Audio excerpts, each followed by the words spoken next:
dreams transcend reality. There are moments when you wake up from the dream and you really feel that, well, it could have happened. At the same time, you felt, good thing that this nightmare really doesn't exist in reality. But what if your dreams become real? Well, that is what is explored in this dystopian classic. Hi, this is Gautam. If you're interested in dystopian literature, look at the description for the playlist. And for the 10th and last episode of Dystopian Classics, we're going to look at this book, The Lathe of Heaven by author Ursula.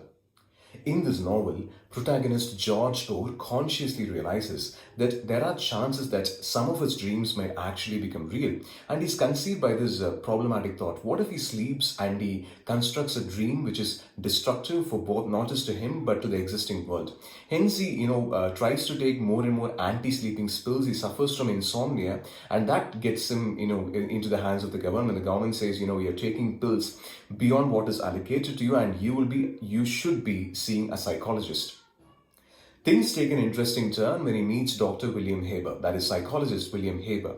Now, the doctor, after a series of events, does understand that his dreams can alter reality. But it becomes even more interesting when the doctor is able to construct a machine which he can place over his head, and he can actually guide George to dream through certain events. Now, though at the initial stages, he's using this controlling power to make George dream for his own personal ambitions. With a series of events, the doctor comes to realize, what if I tried to use his dreaming powers to solve the problems of the world? And that is the rest of the story, where you look at the consequences of the doctor's actions.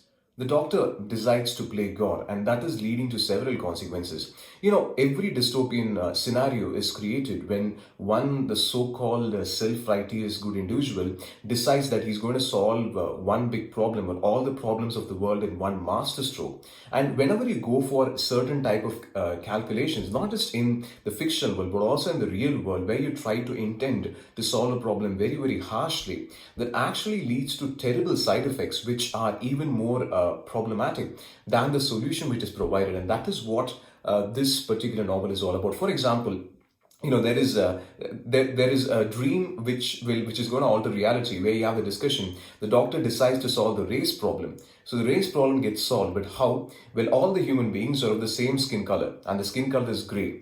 Well, that is when after the dream is over, for example, the protagonist feels really bad because his wife doesn't exist anymore. His wife was actually a result of a white and a black person having a relationship. So at the end of the day, there is no white person and there is no black person. Like, all of them are gray, which means his wife never existed, or his lover really didn't exist in the dreamt or the actual world in which he was in. The book is an earnest attempt to understand what could happen if you try to solve a problem with one stroke, and what could be what could be the completely unacceptable or completely unexpected results. So that's the end of the review for this dystopian classic. I strongly recommend that you read it, because you are in for a store of surprises. Before we close this video, I just want to tell you two things. The first is, the next video will be the last video for Dystopian Classic, which won't be technically a review, where we will be introducing some more dystopian classics which we are not able to review.